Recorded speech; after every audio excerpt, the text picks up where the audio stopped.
ரெண்டு கை கால் வெட்டி எடுத்து போட்டுச்சுன்னா எதுவுமே பண்ண எனக்கு கை கால் வெட்டி போறதுக்கு நான் ஒரே அடியா செத்து போறதான்னு சொல்லிட்டு நான் சூசைட் பண்ணிக்கலான்ற முடிவுக்கு வந்துட்டேங்க. தயவு செய்து என்ன யாராலையும் என்ன காப்பாற்ற முடியும். நீங்க என்ன சொல்றாரு, இன்னும் 2 நாள்ல உன்னை காலி பண்றதா இல்லையா பாருன்னு சொல்லிட்டு பகிரங்கமா சேலஞ்ச் கொடுக்குறாரு. பொதுமக்கள் எல்லாமே வேடிக்கை பாக்குறாங்க. அவரை பார்த்தா எல்லாரும் பயப்படுறாங்க.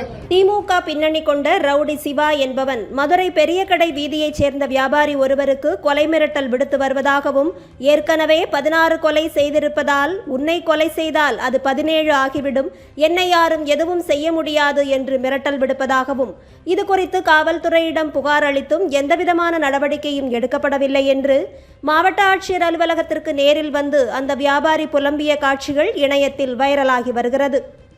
தமிழகம் முழுவதும் ரவுடிகளை வளர்த்துவிட்டு திமுக வேடிக்கை பார்க்கிறதா என்று பொதுமக்கள் கேள்வி எழுப்பி வருகின்றனர். காவல் நிலையத்தில் அவங்களுக்கு சப்போர்ட்டாங்க, ஆதரவு சொல்றாங்க. காவல் நிலையம் உங்கள் நண்பர் சொல்றாங்க.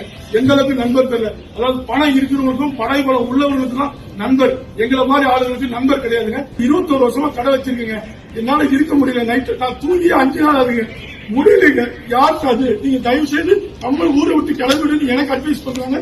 என்னால முடியல. ஒண்ணு அவன் கையால நான் சாக முடியாதுங்க. நானே செத்து போயிருங்க. எதுக்குங்க வம்பு? அவன் என்ன வெட்டி அவன் சொல்றான், உன்னை 2 கை கால் வெட்டி எடுத்து போட்டுச்சுன்னா எதுவுமே பண்ண எனக்கு கை கால் வெட்டி போறதுக்கு நான் ஒரே அடியா செத்து போறதான்னு சொல்லிட்டு நான் சூசைட் பண்ணிக்கலான்ற முடிவுக்கு வந்துட்டேங்க.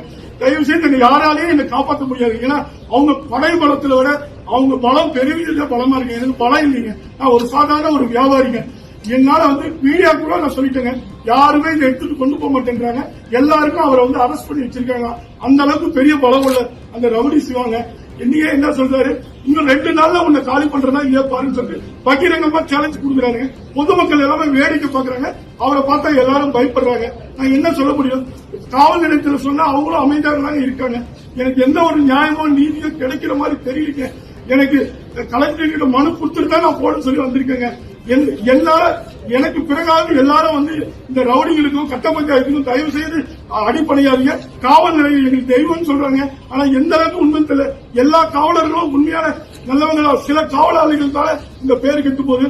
காவலாளிகள் தயவு செய்து ரவுடிகளுக்கும் கட்ட பஞ்சாயத்துக்கும் உறுதுணையா இருக்காதீங்க.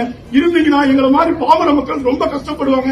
இப்ப கூட சிஎம் சொன்னாரு, ரவுடிகளுக்கு உறுதுணையா இருக்க மாட்டான்னு சொல்லுங்க. ஆனா முழுக்க முழுக்க ரவுடிகளுக்கு உறுதுணையா தாங்க இருக்காங்க.